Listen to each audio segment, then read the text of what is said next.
Hi, I'm Jamie Chambers, and I've been a tabletop game designer for around 20 years. I've won some industry awards, and most recently I have published stuff like this and this. Over the years, I've been involved with the production of board games, card games, and role-playing games.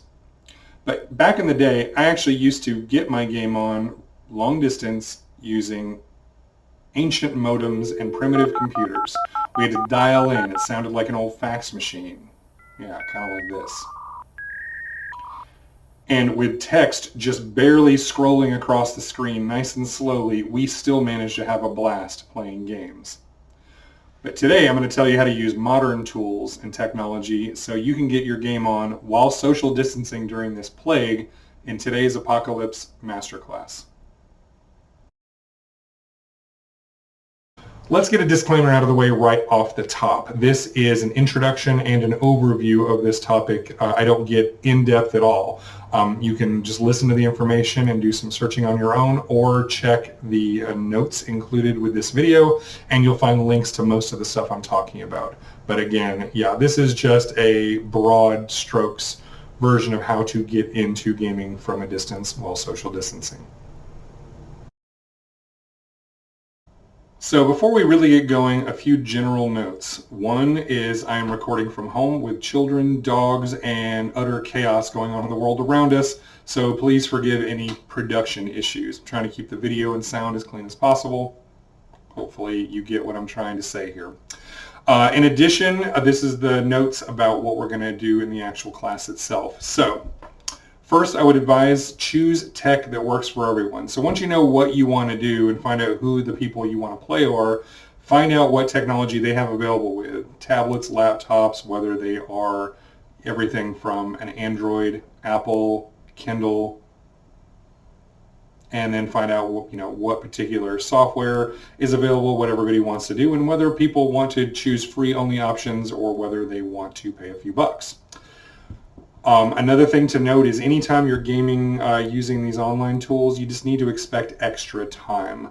Roughly, if you kind of think of an average of how long a game lasts, add about 30 minutes per 90 minutes a game might last, just because all of the frustrations and things that can distract even when you're gaming around a table in person all get amplified and become a bigger deal and take a long time to cope with when you're playing at a distance.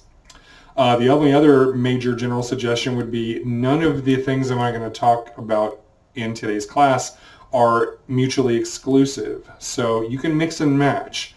For example, if you want to play a board game using an app version, that doesn't stop you from also using something available to you to put on a webcam and some video conferencing software, so you can actually play and get more real audio and visual reactions and make it a little bit more like the experience of playing games around the table. So you can use more than one of these ideas at the same time, and you can get creative like we all have to. I mean, right now outside of gaming, I know people have dinner and drinking parties, at a long distance, just using things like Zoom or FaceTime.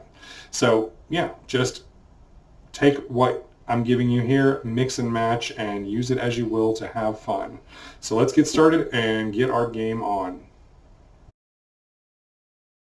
So first, let's talk about some game-specific apps. These are programs designed either for a computer or a mobile device that are designed individually for the game that you want to play, be it a board game or a card game.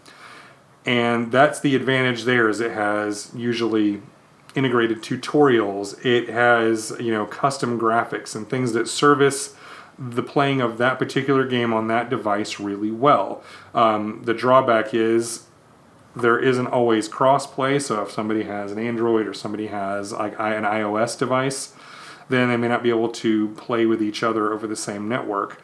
Also, everything's going to cost a few bucks at least in general, depending. So whether you want to play something like Lords of Waterdeep or Pandemic or Ticket to Ride, if you want to go this route, then you're going to have to make sure everybody is capable of playing together and that they've spent the money and got the app so that you can all get it going. And there's usually an option for these kinds of things where you can either play turn-based, so it's something you can kind of just do all day over the course of days where, you know, when it's your turn, you'll get an alert and then you can take your turn and leave it alone. Or if you want, you can just dedicate some time, sit down, and play those games. Here's a little bit of footage from Lords of Waterdeep.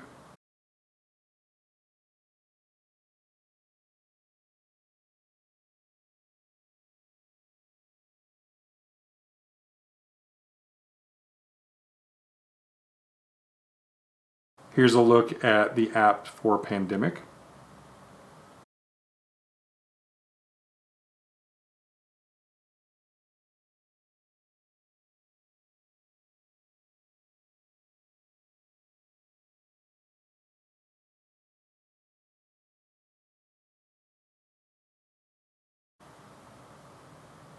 And here's a peek at what that might look like for a game like Takeda.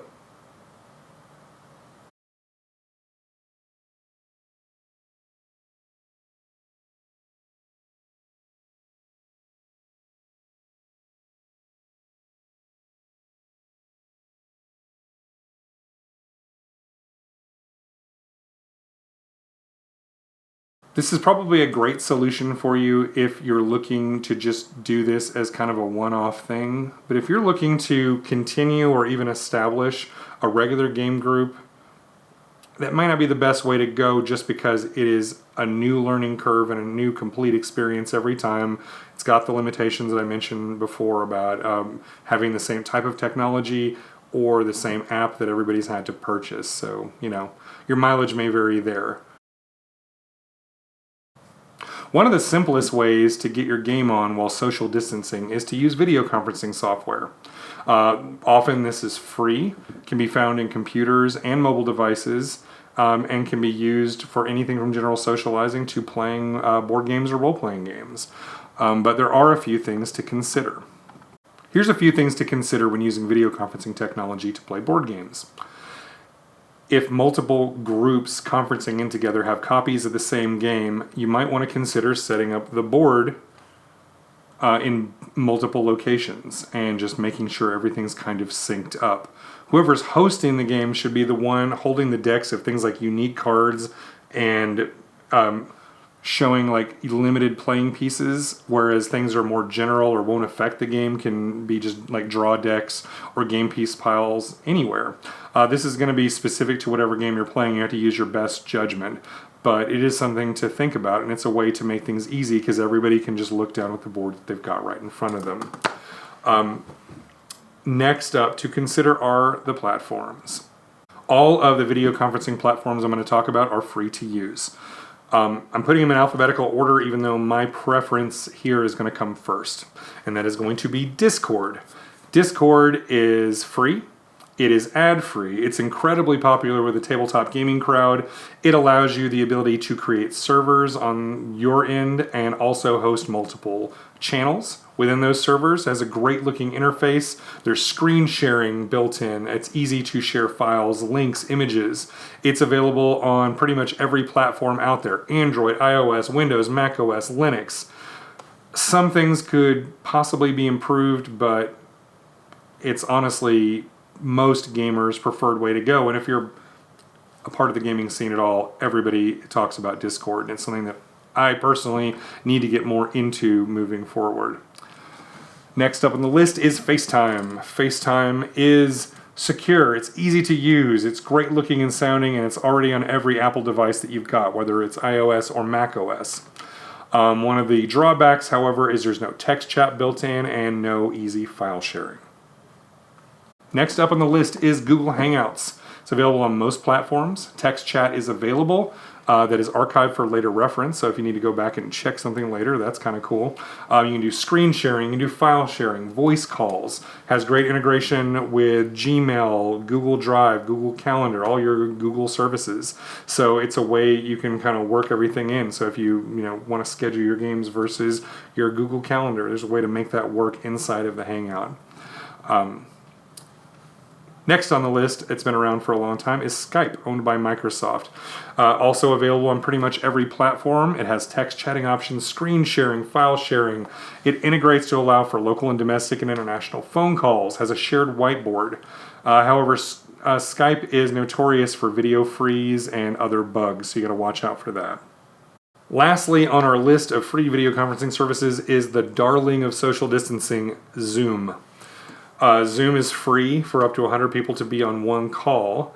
It's available on almost every platform. It's easy to use, has screen sharing, whiteboards, session recording, great support options.